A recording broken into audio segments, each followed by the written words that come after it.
Life Management Science Labs would like to acknowledge that we live and produce this podcast on the traditional lands of the Wurundjeri people. We'd also like to acknowledge the traditional owners of the lands of our listeners and our international colleagues. We'd like to thank and pay our respects to their elders, past, present, and emerging.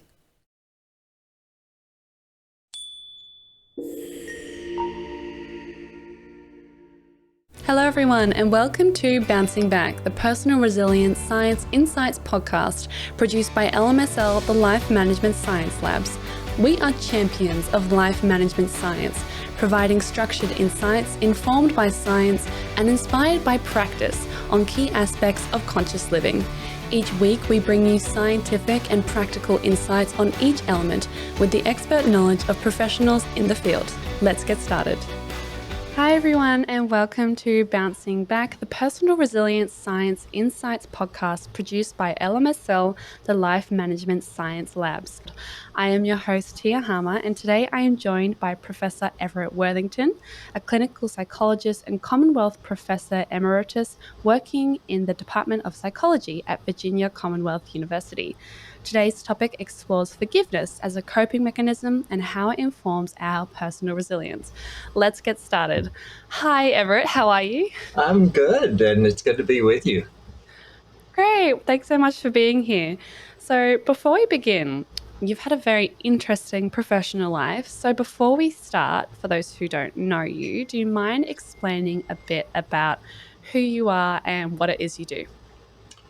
I am a clinical psychologist, so for a number of years I saw patients part-time and also am a university professor in the Department of Psychology.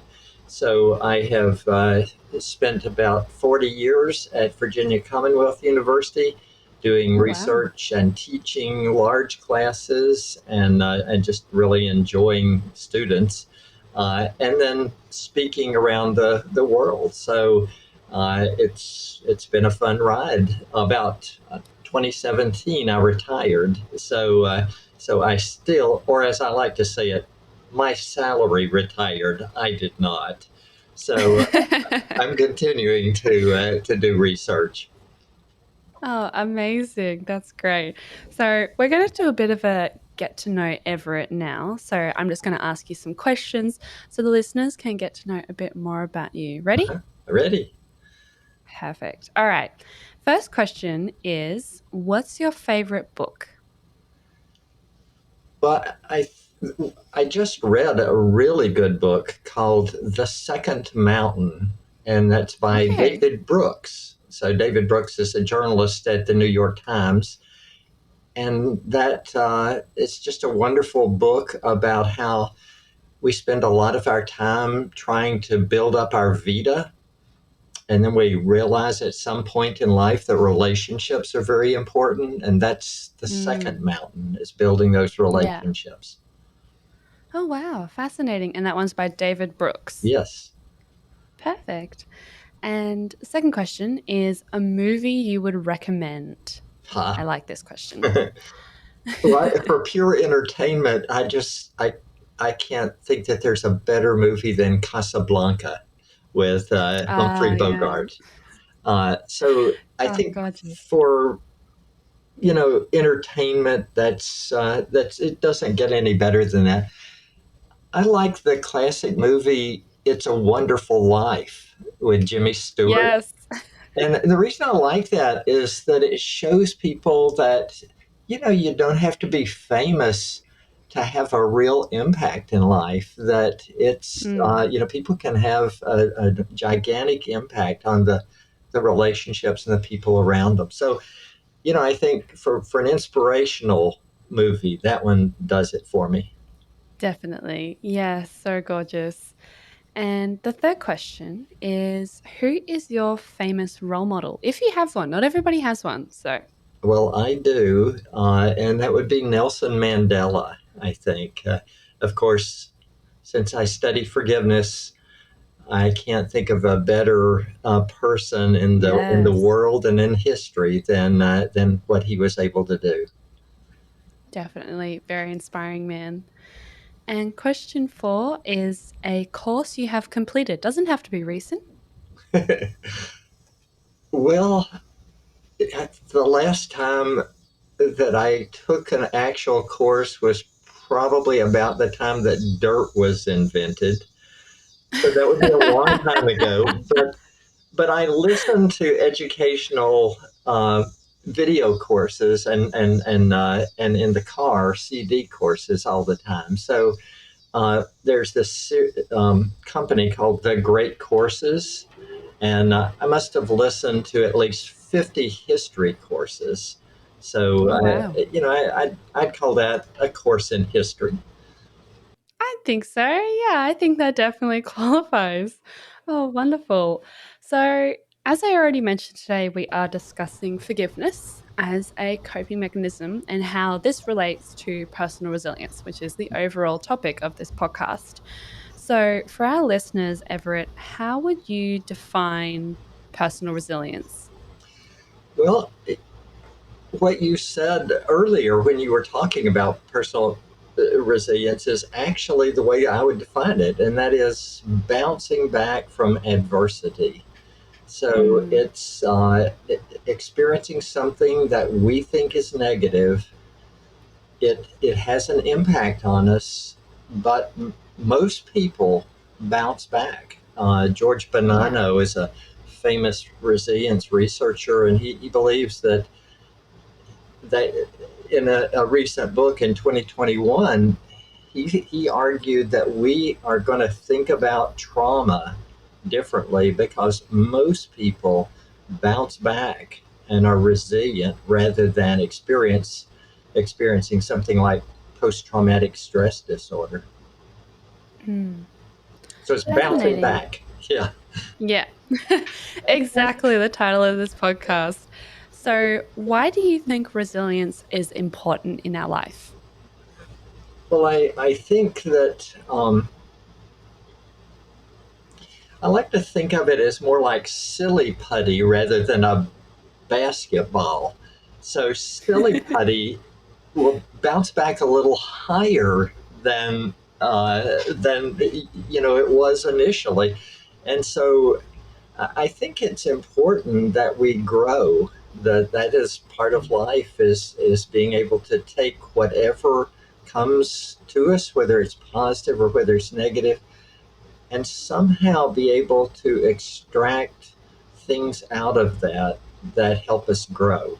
Mm. And so I think resilience is what is kind of the motive behind just helping us grow. Yeah, definitely. I like the silly putty analogy. That's great because yeah, you're right. When you bounce a basketball and it doesn't sort of bounce the second time as high as it would the first time, but the silly putty, yeah, that's great. I love looking at it like that. So, a lot of people think that resilience means being immune to stresses and adversity. So, it's not so much about bouncing back as it is sort of just never failing or never falling. So, why do you think that is?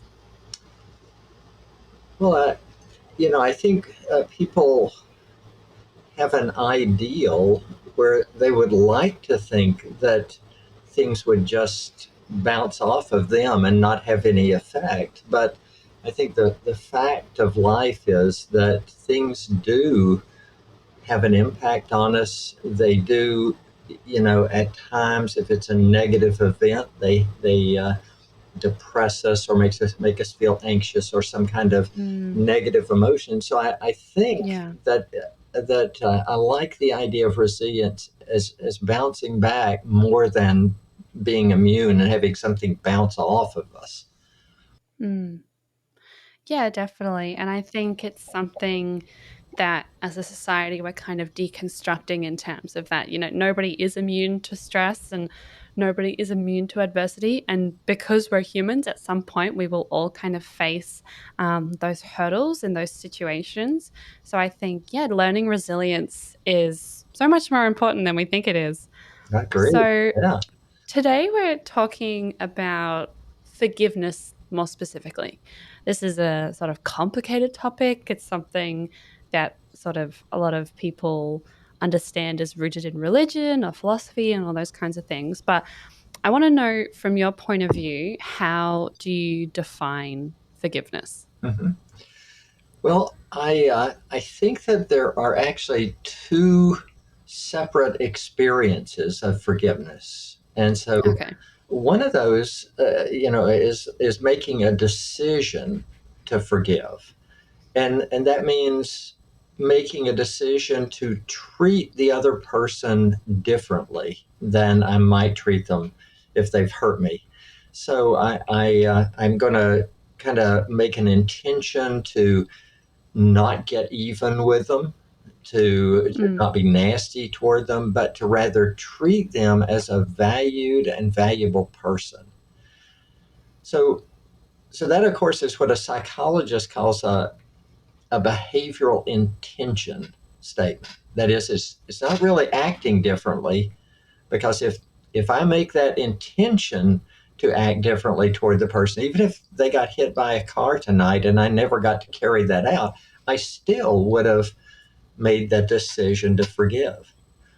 Mm. But there is a second type of forgiveness, and that happens because we can make a decision to forgive and carry it out for the rest of our lives, totally treating this person as a valued and valuable person, and still feel emotionally upset with them every time we think about Mm. what they did.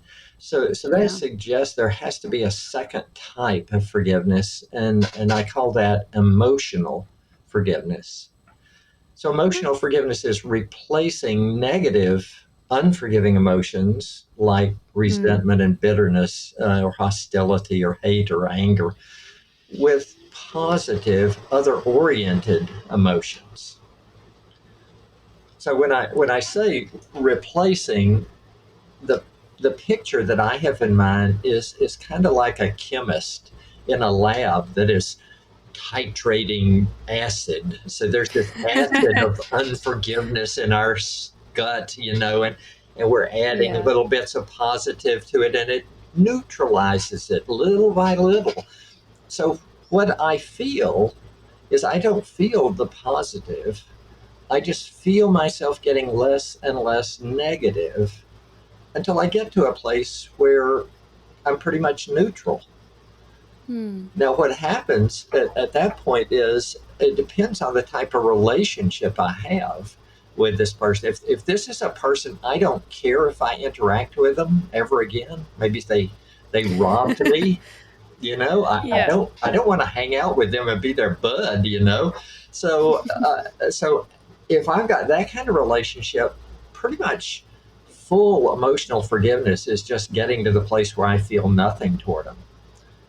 Mm. But if this were my wife, and she, of course, would never do anything to harm me. We've been married 52 years, and Oh, wow. yeah. Oh, But beautiful. if she were to, do something hypothetically, and I told her, listen, I've gotten to the place where I feel nothing toward you. I do not predict a good time after that. So we Mm. want, Yeah. with valued relationships, we want to keep building in until we have a kind of a positive feeling toward them Mm. restored again, until we've Yeah. bounced back, if you will, to a positive feeling. Fascinating. So that kind of brings me into my next question, which is about how forgiveness sort of interacts and affects our personal resilience. Because from what you said, it sounds very similar in terms of how you kind of build up that forgiveness that's decisional and emotional, and then kind of, yeah, like you said, sort of, what's the word? Neutralizing. Yeah, there we go.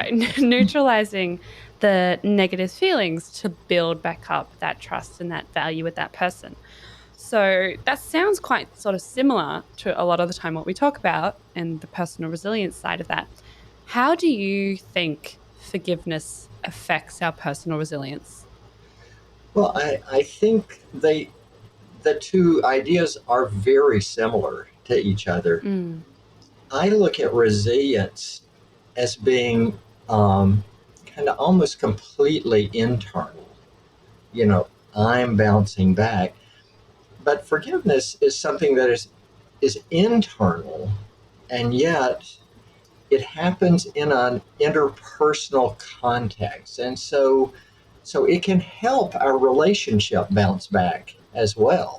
So it can help our spirituality bounce back. You know, there are, there's an overlap of the two, but I look at forgiveness as being at one time limited, more limited than resilience, because it's just about an interpersonal hurt, but it's more broad than resilience in terms of there are implications in the relationship, in the spirit, in the mental health, and the physical health, all of those.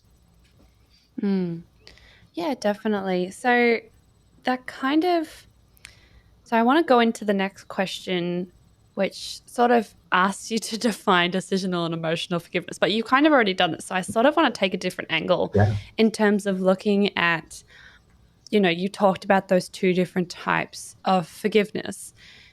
Can one operate without the other? For example, you talked about decisional sort of forgiveness. Can that operate on a healthy level by itself without that emotional forgiveness? Well, I think that they're quite independent of each other. So Okay. we've done a number of studies in which we've run correlations between the two. So meaning, to what degree are they related to each other? And it turns out the correlation between the two is about zero point 0.4, where the largest possible perfect correlation is 1.0. So what this says Okay. is it really there's not much relationship between whether a person is experiencing decisional forgiveness and emotional forgiveness. And there's a lot of reasons for that. One of the reasons is just time. So I could make a decision to forgive and be carrying that out, but my emotions might be very, very slow to change. So then I've not experienced any or emotional forgiveness, so to speak, even though I've got kind of full decisional forgiveness. But on the other hand, there's no time order on this. So I actually could experience a change in my emotions, but never have made a decision that I'm going to treat this person differently. So I could just be, okay, I can deal with this. I can cope with this. I feel better about this. I've got rid of my resentment. I've got rid of my bitterness. But I have not decided to treat that person differently at all. So either one of those could happen in either order, and they could happen at the same time, in which case they would be well correlated with each other, or Yeah. they would happen at far apart different times where no matter where you measure it, it's not quite 100% correlated with each other. Yeah. That's so interesting because from what I've got here, it's sort of the research shows that emotional forgiveness is sort of where the most sort of benefits lie in terms of building those relationships, those values, and that's sort of where they've termed it as sort of health benefits. So I'm assuming that's going to be like sort of those mental health benefits of having that trust and that love and that value back in that person.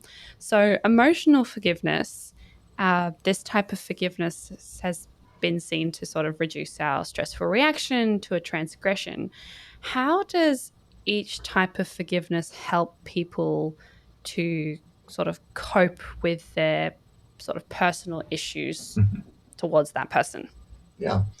Well, I think, each of the two different types of forgiveness actually has different effects, different benefits. So if you think about, a decision to treat the person differently, that's actually going to have more relational benefits than emotional forgiveness, where I just feel differently toward the person. So because I Yeah, have okay. decided to treat them differently, and they see that, and then they reciprocate. They do the same thing. They treat me better too. So, but the physical health and the mental health benefits are definitely more on the side of emotional forgiveness than decisional forgiveness. And that's because that emotional forgiveness does change the way that our body, acts. It changes our stress response. It, changes our, what, physiologists call our vagal tone, which just means my ability to calm myself. So so there's a lot of physical changes that happen with emotional forgiveness, Mm. but the relational changes happen more with the decisional forgiveness. Now, I may not have answered your question, but it probably was a good answer. It just wasn't the question you asked. So you might want to ask your question again and see if I can do better. No, I find it really fascinating because I'm sort of looking at sort of different research and all these things here, and they talk about hollow forgiveness, which is like that phenomenon of they sort of doing that decisional forgiveness, but then still holding a grudge against that person. And that kind of actually answers one of our audience questions. So I kind of just want to ask that in terms of um, making that decisional forgiveness and sort of leading into that phenomenon of hollow forgiveness. Um, is that going to create an issue? Like, do you think long term, just being able to forgive somebody on a decisional basis, do you think that'll affect someone's relationship with that person long term? Mhm. I do. I think decisional forgiveness is a good thing, no matter how it's done. The term hollow forgiveness, I would say, is more the insincere communication of forgiveness. Okay. Now, forgiveness, you notice whether it's a decision that I make or whether it's emotions I experience, happens inside my skin. But when I communicate something, that's interpersonal. That's not really forgiveness. That I Mm, like to talk about it as communicating forgiveness because it's not forgiveness. Because I could say, well, of course I forgive you. And you go, oh, thank you so much for forgiving me. And you turn your back and I go, and stab you in the back. You see, what yeah. I say is not necessarily what I'm experiencing inside. So, Mm, hollow forgiveness is more an insincere communication. So maybe I'm right. intimidated by the person. And so to say, well, sure, I forgive you. I don't internally, and I have not made a decision to act any differently. In fact, I'm going to avoid you at every possible opportunity. You know, Yeah. you see, now hollow forgiveness in that way, in the way that in communicating insincerely, I think that does have negative effects on relationships because you Mm, just can't sustain that falsehood over time, or if you do, it's at a great cost to yourself, where you have to feel like yeah. I'm acting in a way that's not me. So, Mm, but decisional forgiveness, making a decision to treat that person in a different way internally, I make this decision. That's good, whether it's followed by emotional forgiveness or not. yeah. That's interesting because I kind of just want to take a bit of sort of a segue here Yeah. in terms of looking at probably more like family dynamics in terms of sort of that relationship between parent child or just like parent parent kind of things. How do you operate in those sort of circumstances? So, like, let's say, sort of, you have a parent that you often struggle to get along with, and you need to make those sort of pathways in terms of decisional forgiveness to be able to operate in that relationship. But long term, when it comes to family, how do you kind of navigate forgiveness in that kind of context? Because from what I've heard and from what I've experienced, I'll be honest with you, Everett, it can be quite difficult because obviously these are people that you love and you're kind of a lot of the time sort of stuck with inadvertently. So how do you kind of move forward in terms of having a healthy form of forgiveness in a family setting? Well, I think that's a great question. And of course, that's what, we struggle with all the time. And what makes it so difficult is that this is an ongoing relationship. And it's not just that, my evil stepmother hurt me, once, and then she was done with it and she's been an angel ever since. But likelihood is she hurt me once and then the next day and then Mm, twice the next day. And so I never can quite get down to zero. I never can get it all titrated or neutralized out to where it's zero. So I'm kind of always struggling with my emotions there. And in mm, those cases, we realize that how complicated life is, and that, love, if I love this person, I'm going to choose not to act on these emotions. I'm just going to try to deal with them as best that I can and be as loving as I can in my interactions with my loved one. So I'm not sure that I guess if I had a really good answer to that question, you could just mail me my Nobel Prize, you know. exactly. Yeah, I guess like if there was a real sort of straightforward answer in terms of how do you solve forgiveness in families and how do you be more forgiving towards relatives, then we would not have all those, infamous Christmas movies with bad relatives and, Right. in-law issues and all those sort of things. Uh-huh. So they wouldn't be so much of a problem. Anyway, okay, so getting back on You track know, here, let you've me developed. let me just jump in here a minute.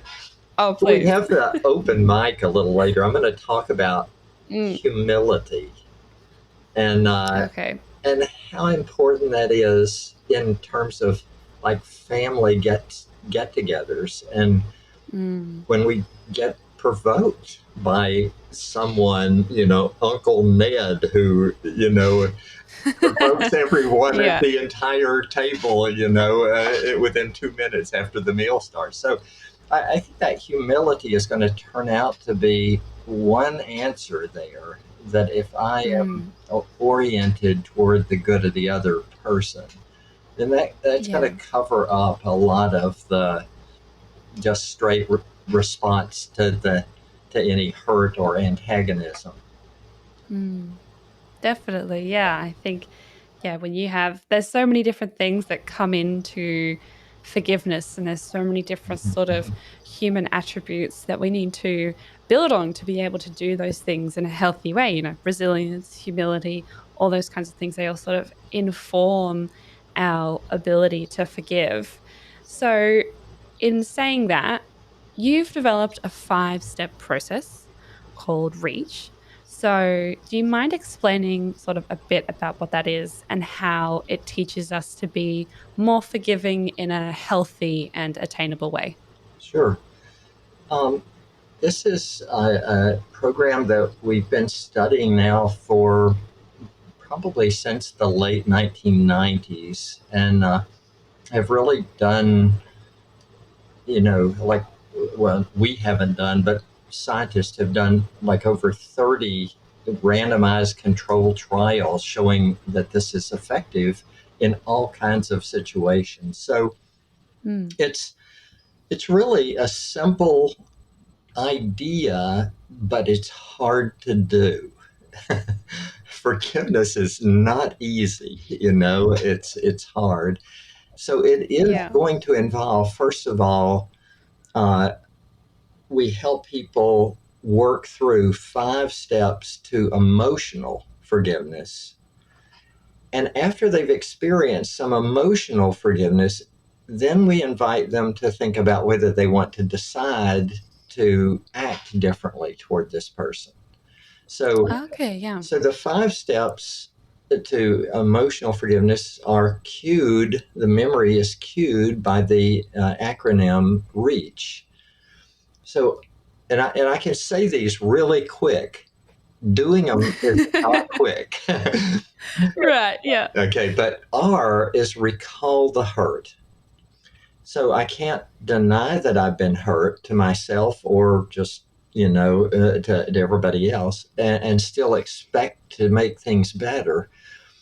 But it also doesn't help if I just keep rehearsing what a jerk the person was for hurting me or how damaged I've been because I've been hurt so bad. So I have to recall the hurt in a different way. And the way that we, try to help people start with is E, which is to empathize with the person that hurt you. That is, I know myself, I have hurt people, and I almost never get up in the morning and say, "Oh, great, how can I ruin their day today?" You know, Yeah. I'm usually trying to do something that's helpful, and it goes Yeah. south, Yeah. and so usually, not always, because some people do just aim to hurt you, but usually people are trying to do something that's helpful, but it doesn't work out well. They kind of fumble the ball, if you will. Yeah. So empathizing with the people is a way to put yourself in their position, and that helps you be more, likely to give what we call an altruistic gift of forgiveness. Okay. So Yeah. altruism is of course giving something to someone who doesn't deserve to have whatever gift you're giving them. And no one who's hurt me deserves the gift of forgiveness. So if I give that gift, then that's going to be an altruistic gift. It's out of the goodness of my heart. And so one of the things we do to help people, give that altruistic gift is to get them to empathize.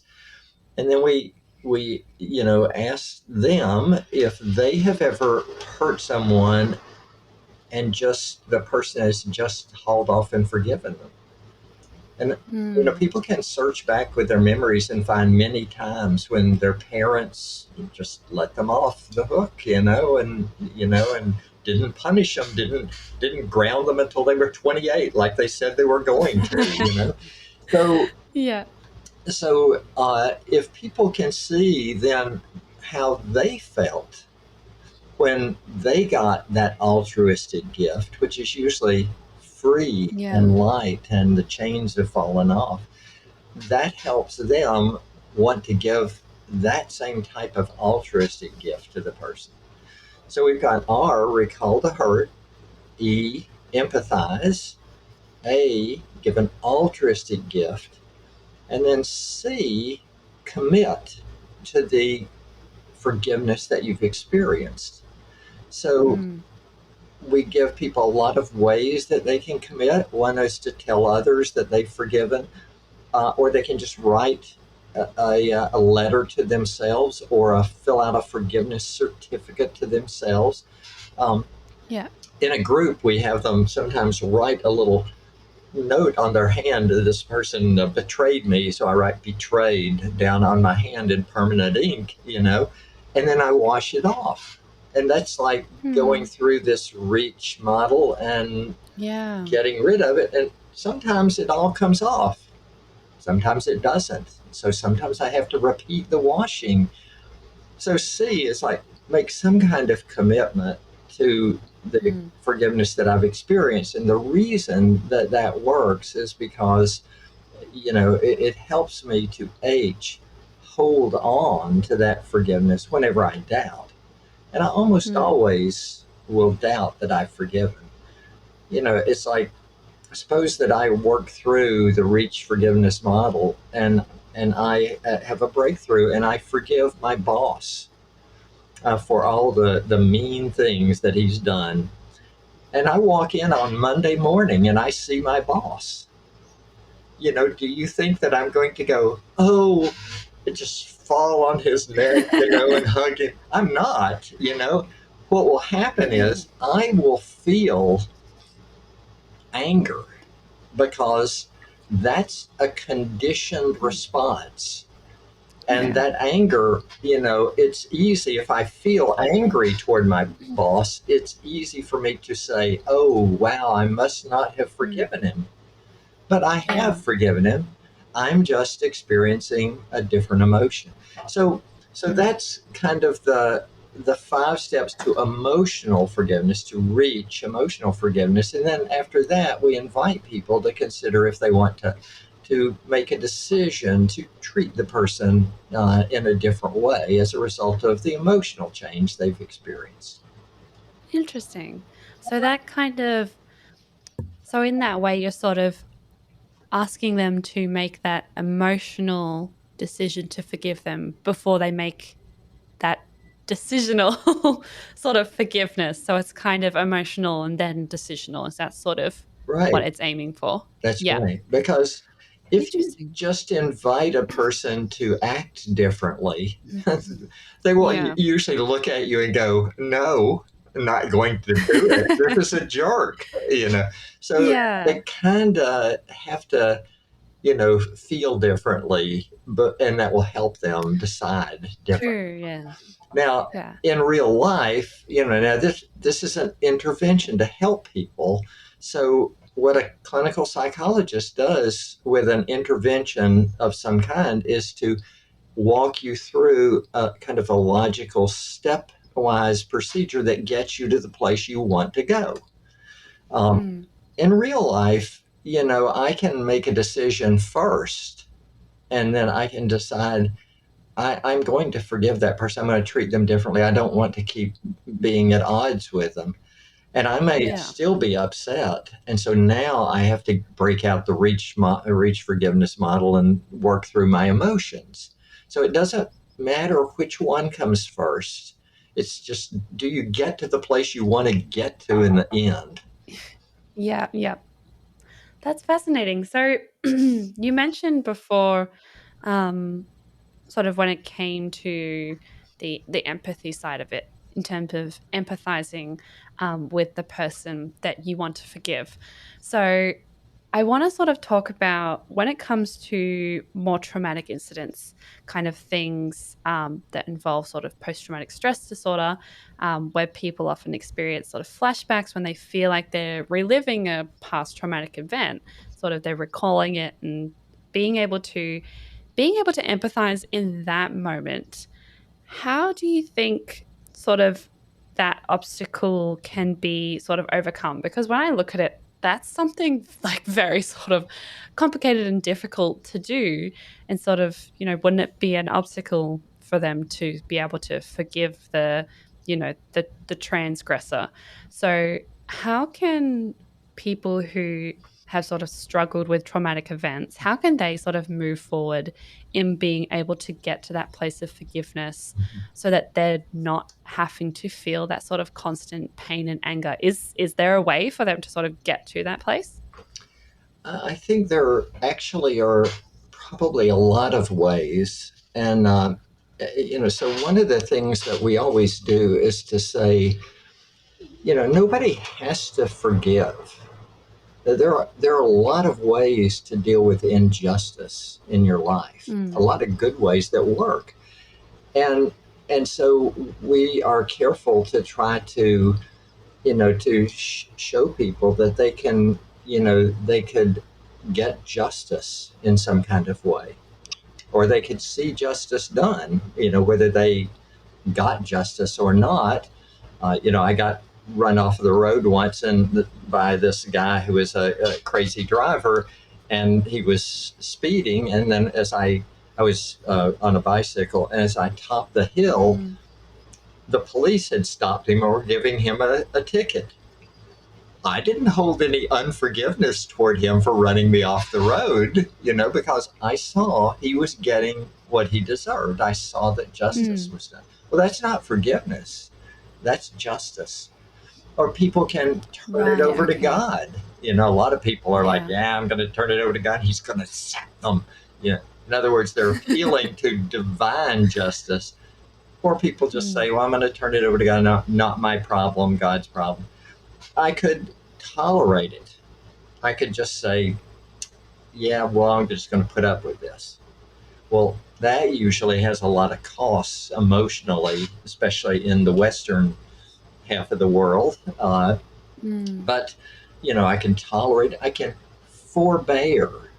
So forbearance is more preferred by more Eastern, cultures, in which forbearance is like say, well, I'm going to put up with it, but there's a good reason, and that's for the social harmony, for the good of the Right. group. Okay. So now I have a Yeah. reason. I'm not just putting up with it, but I'm putting up with it for a good reason. Or I can just accept it and move on. Hey, life is too short. I'm just going to accept it.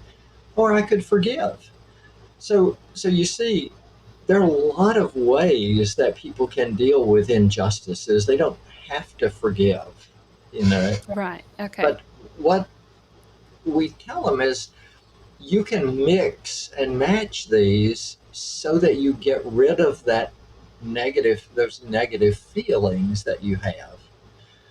Now, a lot of people with trauma, one of the symptoms of post-traumatic stress disorder is flashbacks. You mentioned a flashback. A flashback is an involuntary experience of this event again.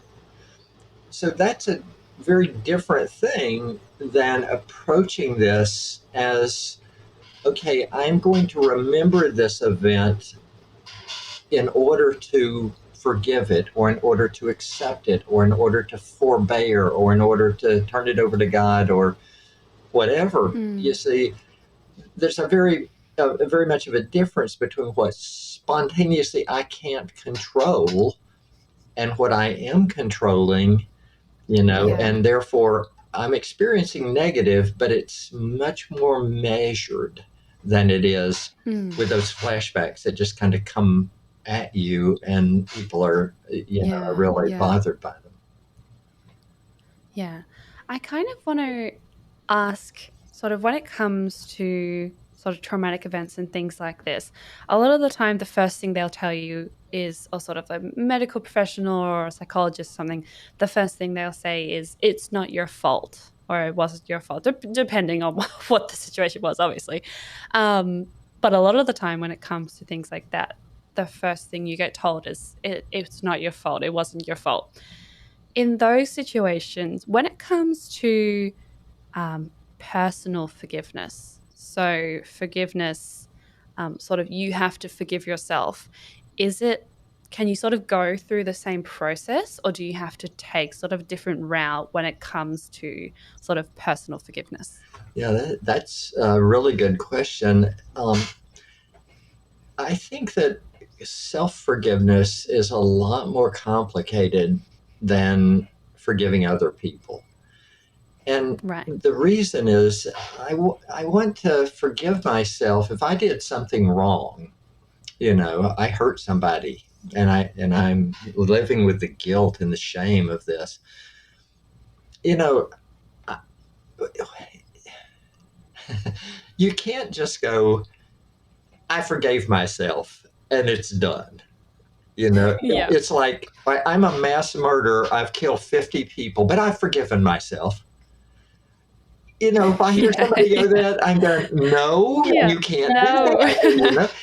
So Yeah. we want to self forgive in a responsible way. And that means that there's some preliminary steps before you can get to the place where you start trying that reach forgiveness model to try it on myself, or making a decision to forgive myself.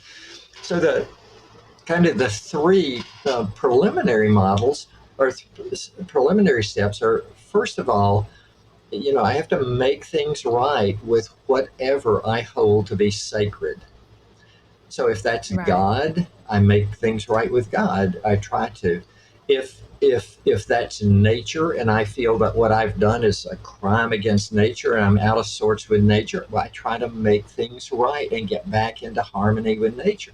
if I feel that I've done a crime against humanity, I try to make things right with humanity. So whatever it is that I hold to be sacred, I have to try to make some kind of sacred repair, if you will. The Yeah. second step is then, if I've harmed someone or if my actions have had consequences that harmed people, I want to try to make it right with the people that I've harmed. Uh, and often it's like I may not have done anything to harm them. Suppose that I wanted to go to medical school. I took the National Medical Board exams, and I didn't make it. But I feel so bummed out about this that I am just nasty to live with. And so my brother, feels the fallout, and my wife feels the fallout. And, you see, I am harming them, even though I didn't do anything wrong to them. I didn't harm Yeah. them in a moral Yeah. way. So, so I want to try to make relational repairs that can make things right as much as possible. And then the third is I may have injured myself, um, kind of psychologically. Right now, one of the hot topics among veterans is what's called moral injury, and that is they've done something that's against their code of morals, or they've witnessed something against their code of morals and they didn't do anything about it. And so they've inflicted this moral injury on themselves. And so before they can enter into self forgiveness, they have to kind of deal with that moral injury and try to make things Mm. as right as they can.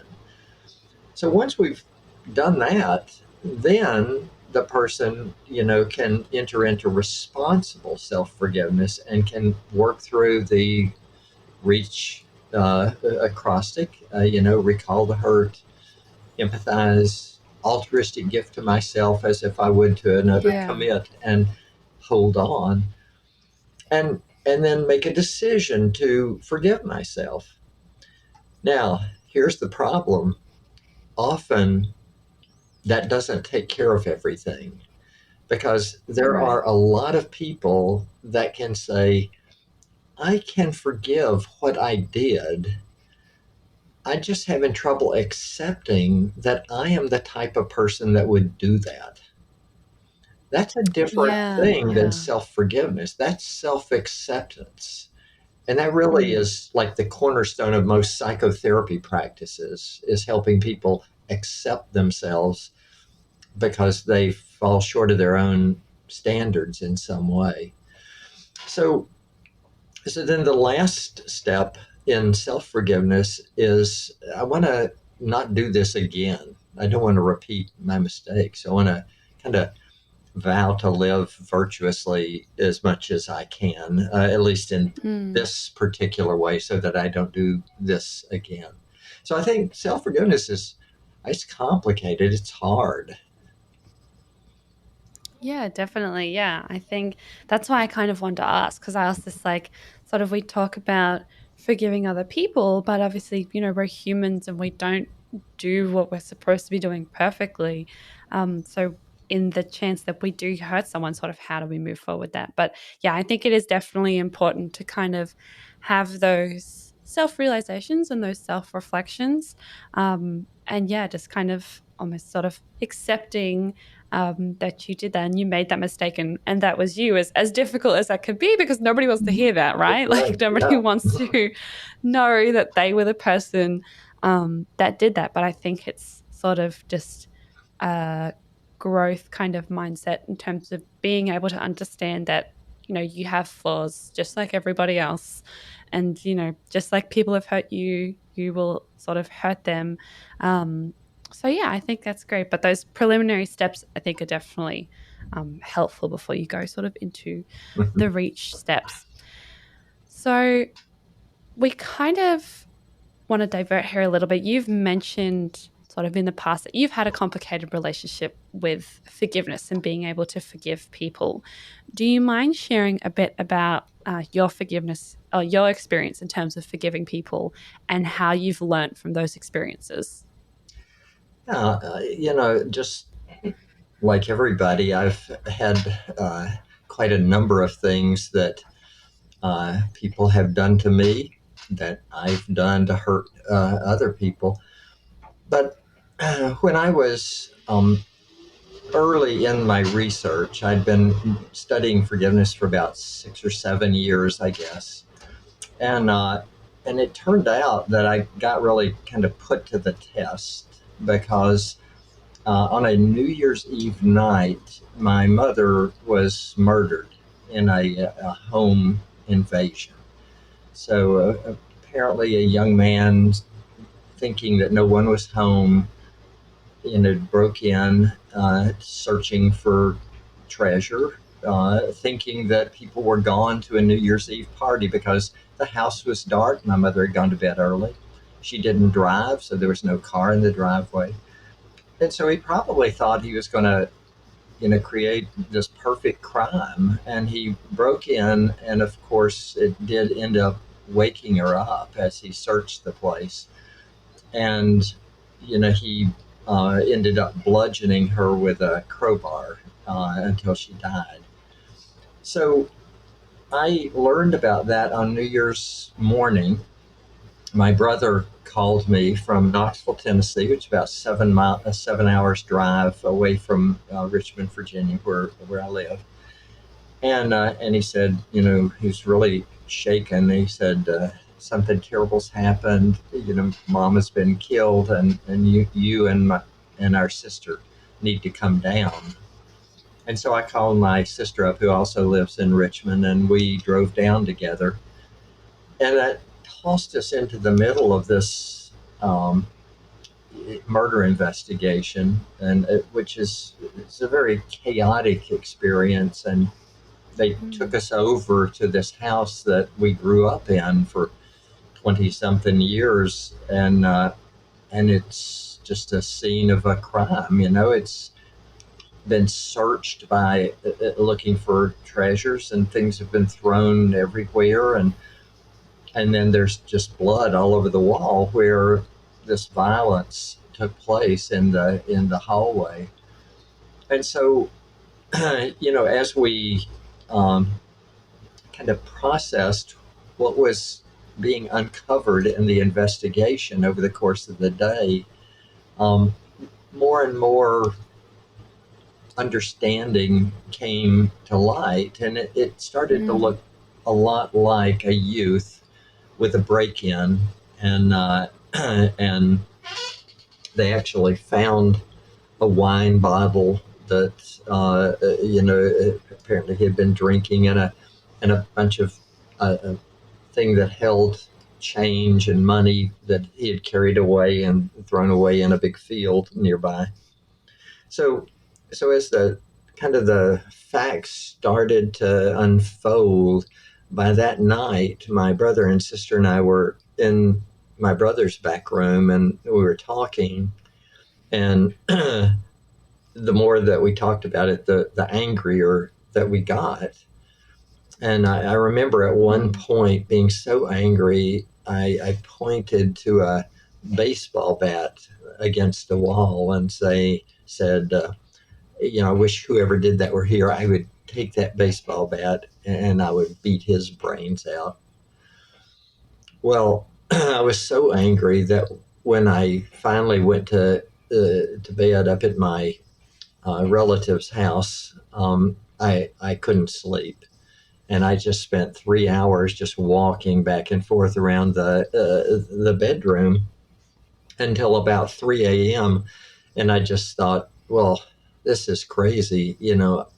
I got to do something. And so I sat down on the bed to write a eulogy for my mom, because I was the oldest and I was going to give the talk at her funeral. And so as I thought about what does what makes up a life? Here's a woman that's not been more than 100 miles away from home in her life, other than being in the army and being a nurse for a few years.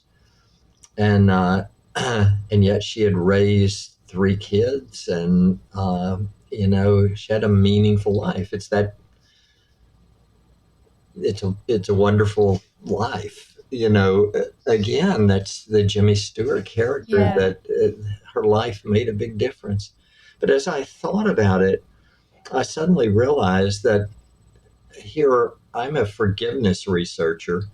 I've been studying I've written a book by that time on forgiveness. I had done Mm. studies on it. I had seen clinical couples for 15 years and taught them forgiveness interventions. And yet I had not, in almost 24 hours, I had not allowed myself to even think about the word forgiveness.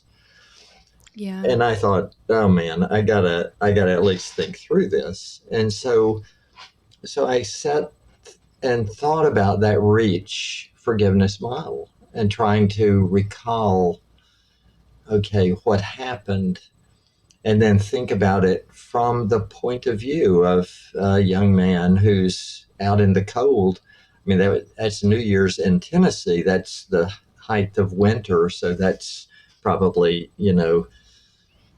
below zero centigrade. And he's out there in the cold looking at this house thinking, I'm going to create a perfect crime. And yet he finally gets in, and then this woman is looking at him saying, why, what are you doing in my house? And I could imagine that he was, you know angry. My perfect crime is being spoiled by this old woman. He's afraid. She's looking at my face. I'm going to go to jail. He's holding that crowbar. He's impulsive because you're not breaking into houses if you're a youth, and unless you've got impulse control issues. And he just reaches out and begins to strike her. And as he, as I thought about that and thought about him striking her, I kind of went back to that time earlier in the evening where I looked at that baseball bat and I pointed to it and said, I wish that whoever did that were here. I would take that bat and hit him in the head till he died. And I just couldn't help but think, wait a minute, whose heart is darker here? Is it this Mm. impulsive youth whose perfect crime is spoiled? Or is it me, this forgiveness researcher, Christian, who can't even think the word forgiveness and is willing to take a baseball bat after 24 hours and hit the guy in the head till he dies? And I thought, well, my heart is darker than his.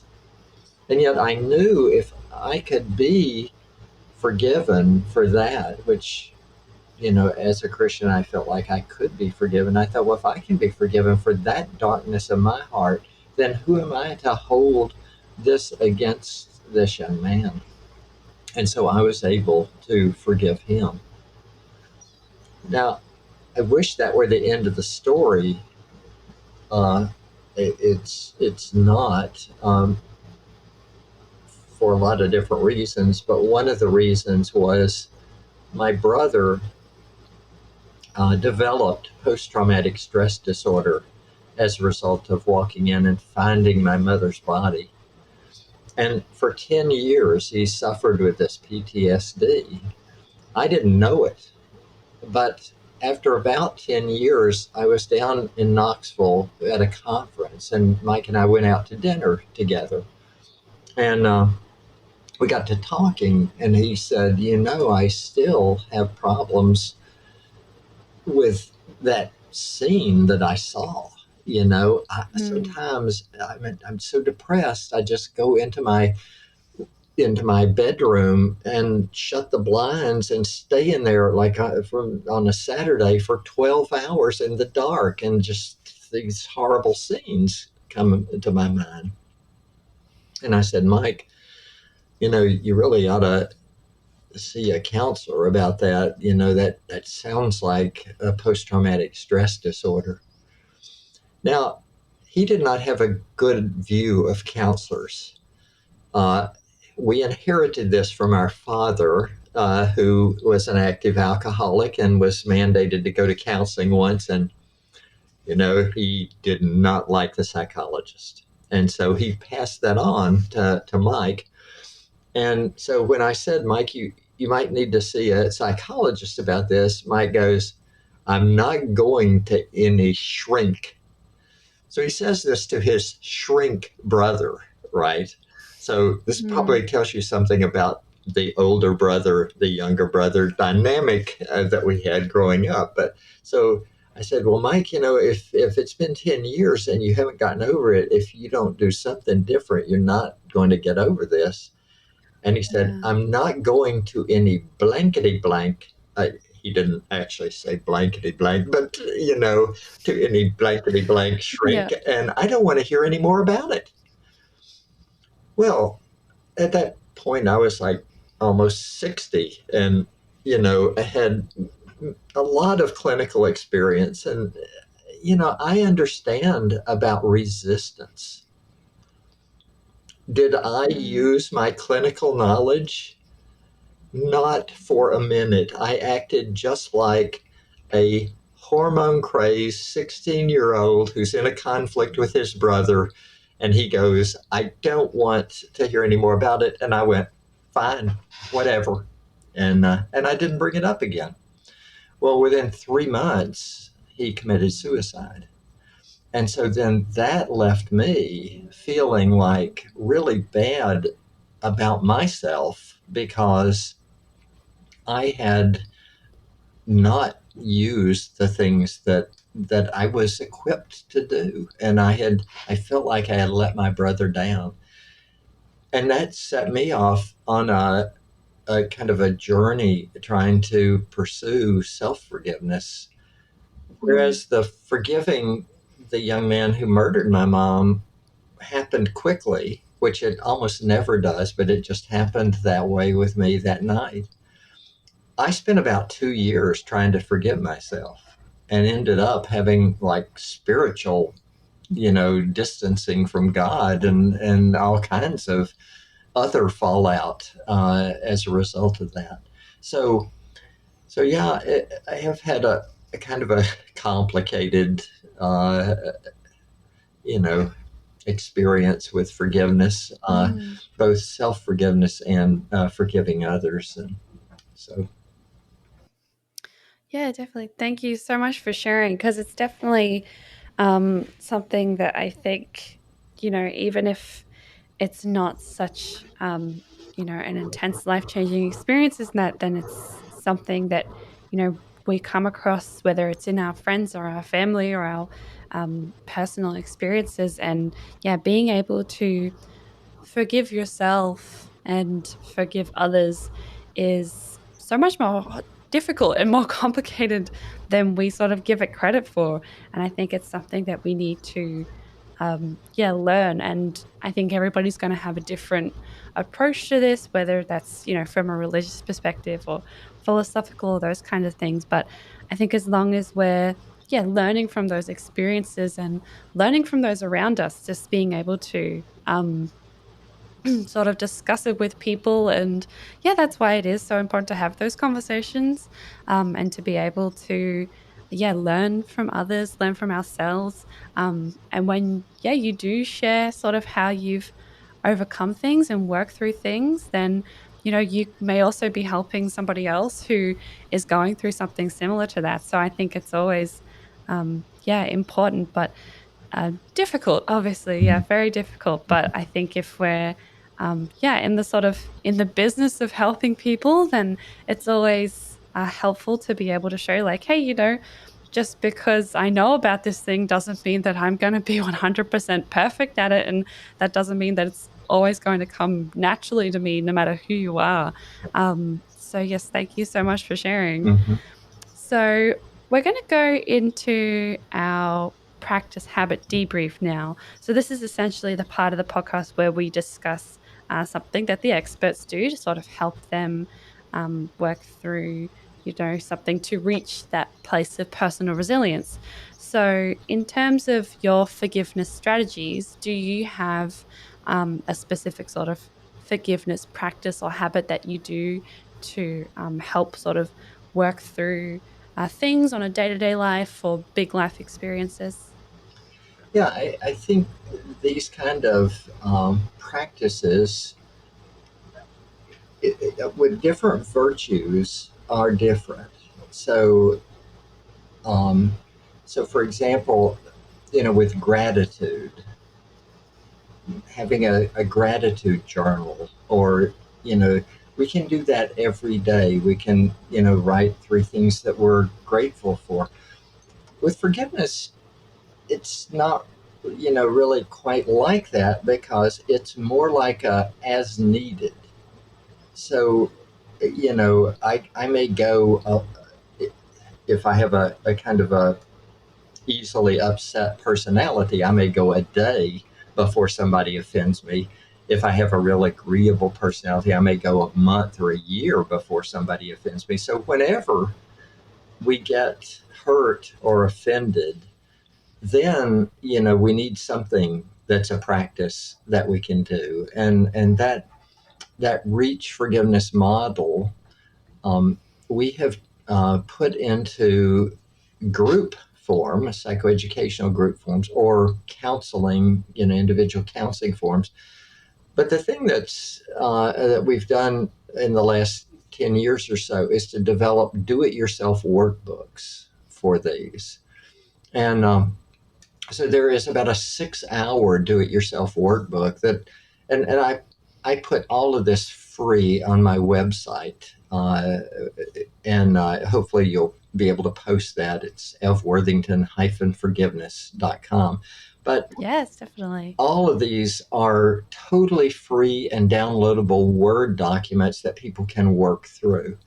So we have developed 6-hour versions, secular versions, Christian versions, self forgiveness, other virtues like humility. I have just developed a 2-hour little workbook, or maybe 2.5 hours.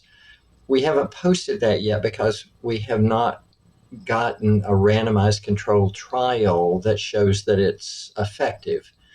We actually have Right. done the trial with 4,400 participants in 6 countries, Oh, or wow. five countries. So it's a giant trial, but it hasn't been accepted Mm. in a journal at this point. So Mm. until it gets accepted, I don't put it out for public use. But hopefully soon that will go out for public use. So people can take this 6-hour do-it-yourself workbook, and there's a little button right there on the first page. If you went to the web page that says DIY workbooks, and people could work through that, and it might take them 5 hours or 7 hours. The second time that they do it, there's a lot of stuff that's just introducing them to the ideas. So the second time through, it's going to take them like 3 hours, because Mm. they don't have to learn all the stuff that they learned the first time through. So then that becomes a practice of, okay, this new issue I'm aggravated about, I'm going to go to that workbook. I'm going to spend 3 hours, and work through it on a Saturday morning, and see if I can get past this. So that is the type of practice that I think is helpful with something like forgiveness. That's a very event caused type of Mm. experience, instead of something that's just a habit that we can do daily. Yeah, definitely. So, is there anything specific that you do yourself that you sort of employ, kind of outside, the sort of workbooks and the professional aspect of it? Is there something that you do yourself that you find most helpful for you? Well, I think one thing that is helpful, it sometimes is hard to empathize with a person who has been a jerk to you. Just saying, but Yeah. it can Yeah, be a challenge, let's say. of course. And so one of the things that actually has quite a bit of research showing it's effective is to use an empty chair dialogue. Now, many people are familiar with these, but this is like you're sitting in one chair and you set this empty chair across from you, and then you pretend that the person who hurt you is in that chair, and you talk with them, and you pour out your heart about what how much they've hurt you, and then you get up and get in their chair and you try to respond back as they would, and then you get back in your chair and you argue back. Now, it turns out that there has been research on just the empty chair dialogues, and that people usually get to one of two places when they go through that dialogue for a number of times. And that is, Yeah. they either get to the place where they spontaneously say, okay, I forgive you. I understand you. I empathize with you. I forgive you. Or they get to the place and they say, I don't care, but I don't want to deal with it anymore. And it's Yeah. about 50-50 as to, who goes which way. Like I say, it doesn't matter. People don't have to forgive. They can get past this by, kind of, I'm autonomous. I don't need I don't need to forgive you for this. So that is something that I've found to be helpful for myself is to, if I'm having trouble empathizing with how a person could have done this thing to me, it's easy to sit there and I don't even have to get two chairs out and bounce back and forth between the chairs. I can just imagine having this conversation on one side and then the other, and that helps me to understand maybe where they're coming from. Mm. So, how do you feel this practice impacts your personal resilience? Well, I think it gives me a coping repertoire or a coping behavior in my repertoire Mm. of coping skills. And so I feel more confident that I am going to be able to deal with this hurt in some way.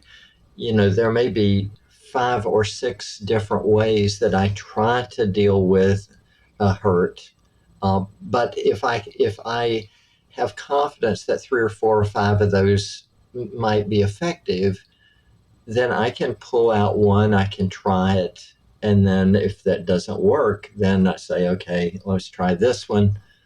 And so Mm. that helps me just to have the perseverance to be able to go on and not try one thing and say, wow, that didn't work. I'm doomed always to hate this person. Yeah. So, would you recommend this practice to everybody, or do you think this is sort of something that is a bit more niche to the individual person? Yeah, I think that most people, not everyone, but most people can benefit by it because we're pretty good as a species at being able to empathize with folks. But again, I always go back to saying there are many ways to deal with injustices in my life. Forgiveness is just one of Mm. them. So, so what's important is that you try different ways until you find something that is working for you. And what works for me this time may be forgiveness, and what works for me next time may be acceptance and moving on. And what works for me the next time might be turning it over to God. So, you work until you find something that works for you. And I think that's the key. And forgiveness, I Yeah. think So, most people can benefit by forgiveness, but not everybody. mm. Yeah, definitely. I think it's something that you sort of learn more about as you get older and mature, and you kind of learn about those different sides of yourself because you interact with different people and you face different challenges that you didn't have to face when you were a kid or a teenager or even just a young adult. So, based on your experience, do you have any other recommendations of practice that you would combine with this or a way to sort of improve this particular practice? Uh, well, so um, let's just say that, you know, I simplified the reach forgiveness model when I described it. And so I said, E, that's empathize with the person, who harmed you. But actually, in a broader way, that E stands for emotionally replace the negative emotions with positive other oriented emotions. And so I don't have to empathize with the person. I could, feel sympathy for them. So if sympathy is like feeling sorry for somebody, I could say, "Oh man, I feel sorry that he got to the place that he would do such a thing to me." Well, it turns out sympathy is another one of those emotions that can neutralize the resentment and the bitterness. Compassion for the person, you know, compassion is like sympathy with work boots. I feel sorry for the person and I want to do something to help. Or even Mm, love, like with partners that are romantic partners, is when they hurt each other, often the emotion that is used to neutralize the negativity is love for the other person. So, so what can, you know, kind of build on the empathy is to have in my whole repertoire other emotions like sympathy and compassion and love that I can try to experience to neutralize some of that negativity. mm. Yeah, definitely. I think, like I mentioned before, so many different facets and so many different things that can be used to combine and sort of build on that forgiveness. So, we're going to go into just one audience question now because we kind of answered the other ones beforehand. So, I've got one question here that asks, how can I forgive someone who has severely wronged me? Where is the fine line between forgiveness for healing versus possible naivety? Yeah, I like to think that forgiveness is something that anybody can do, and it's beneficial to them to forgive. Remember, forgiveness happens inside our skin. But just because I forgive doesn't mean that we have to reconcile. So if we're going to reconcile in a relationship, that's something that's interpersonal. That's not something inside my skin. Yeah, And that okay. requires that we both be trustworthy. If the other person is not going to be trustworthy, if they're going to continue to hurt me day in and day out, I can forgive them every time they hurt me. That doesn't mean that I want to reestablish a trusting relationship because they are not being going to be trustworthy. So I am Mm, not going to reconcile with them, and in fact, if this is my boss, and I can't get away from them, I'm going to try to structure my day so that I deal with them as little as possible. So keeping apart the idea of what is in a relationship versus what goes on inside my true, yeah. being, that's the key there. Interesting. Yeah, I think that's yeah, a good way to look at it because I think otherwise it can yeah, just be sort of a bit too brunting. But yes, I hope that answers that question. Thank you. And we're now going to go into open mic now. So this is a part of the show where the guest has a chance to talk about anything that they are passionate about. Doesn't have to be related to the topic. So I hand it over to you, Everett. Yeah.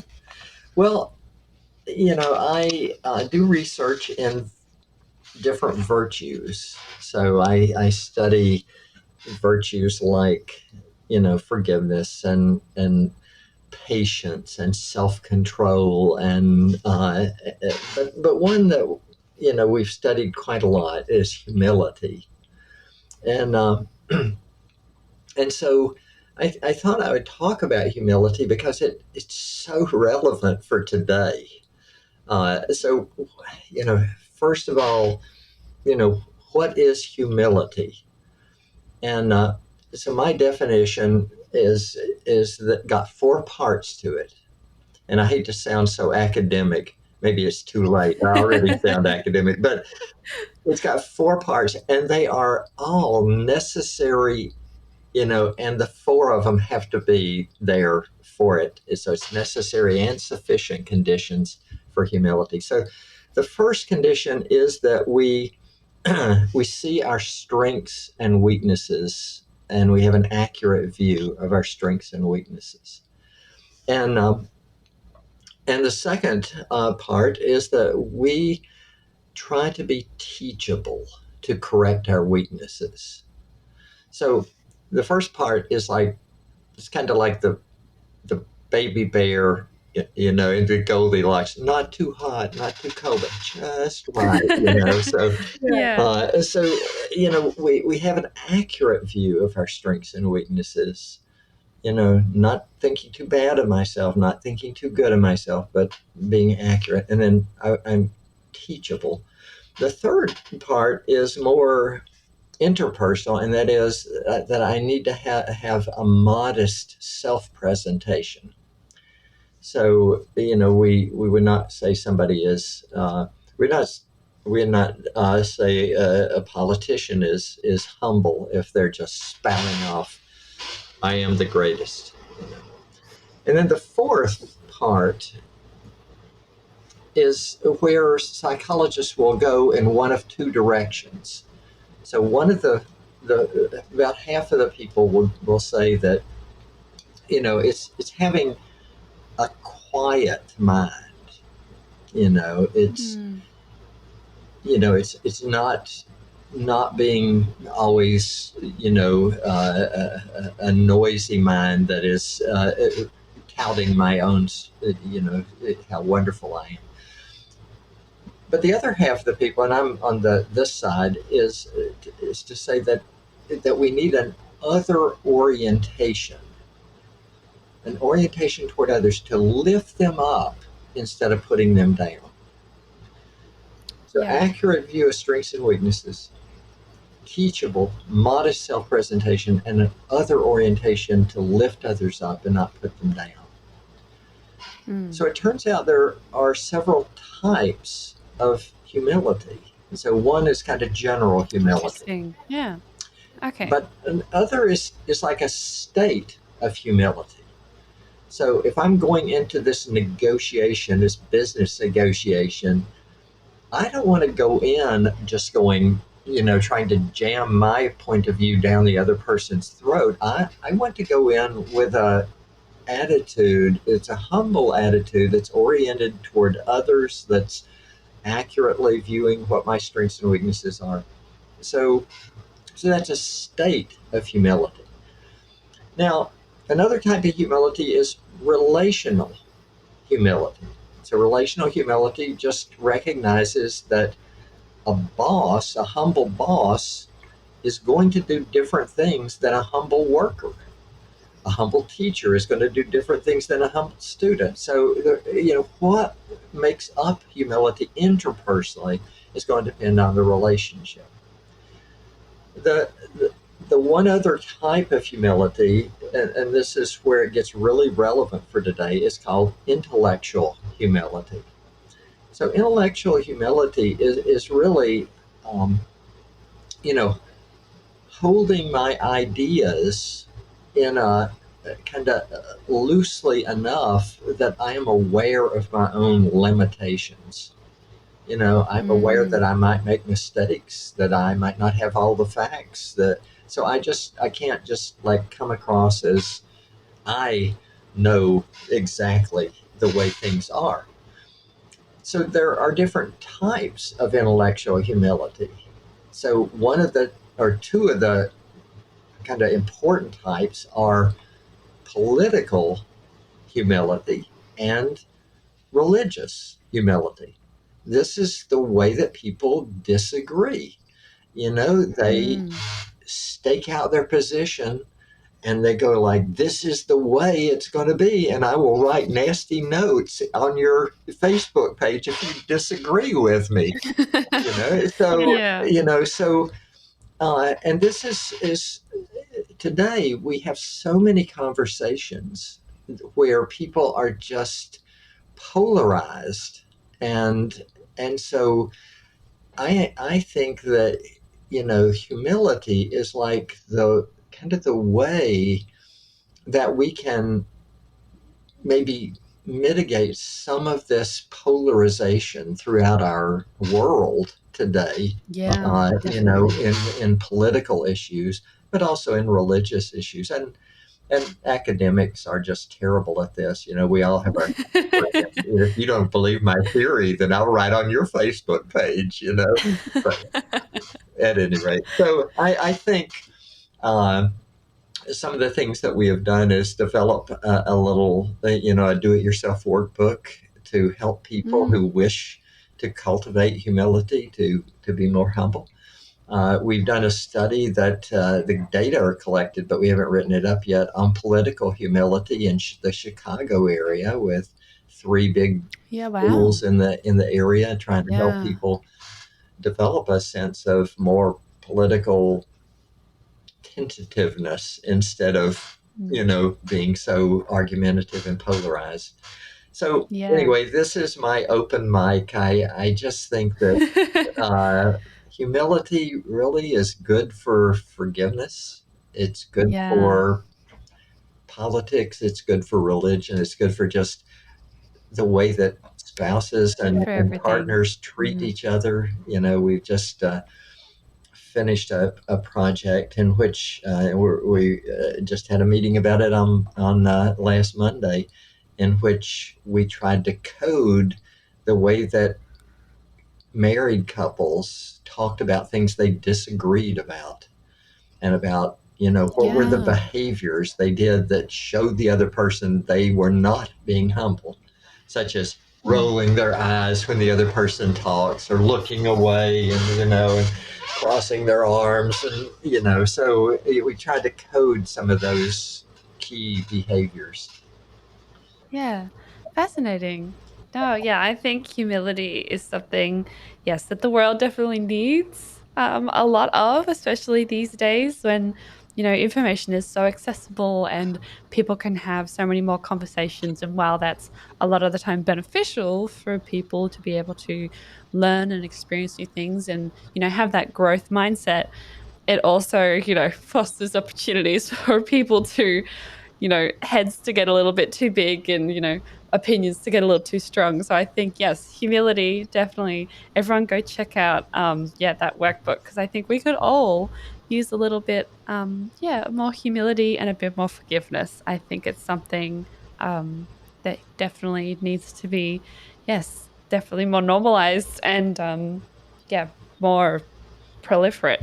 So, anyway, that pretty much brings us to the end of open mic and the end of our podcast.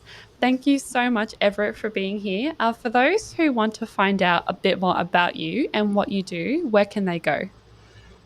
My website is www.evworthington-forgiveness.com. So that's EV Worthington, no space, hyphen, not a dash, but a hyphen, forgiveness.com. All of the stuff that's on there, except the books, they won't let me give away my books, but all the other stuff is absolutely free. So there's all these downloadable resources, and you know see recordings of me running groups to show how to do it, and it's all Yeah. just free resources. Oh, fascinating. Well, definitely everyone go check that out. And thank you so much, Everett, for being here. Well, it was my pleasure. Thanks for the interview. Enjoyed it, Tia. Thanks. You have been listening to Bouncing Back, the Personal Resilience Science Insights podcast produced by the Life Management Science Labs. Listen to episodes from LMSL's 10 Life Management Perspectives on Apple Podcasts, Google Podcasts, Spotify, YouTube, or other podcasting apps on your smartphone. If you enjoyed this episode, please consider rating our show, sharing it, and subscribing to our channel, as it helps others find us and us grow to bring you more quality resources. More of our work can be found on our website at pr.lmsl.net, where you can join our movement. I'm Tia Harmer. Thanks for tuning in.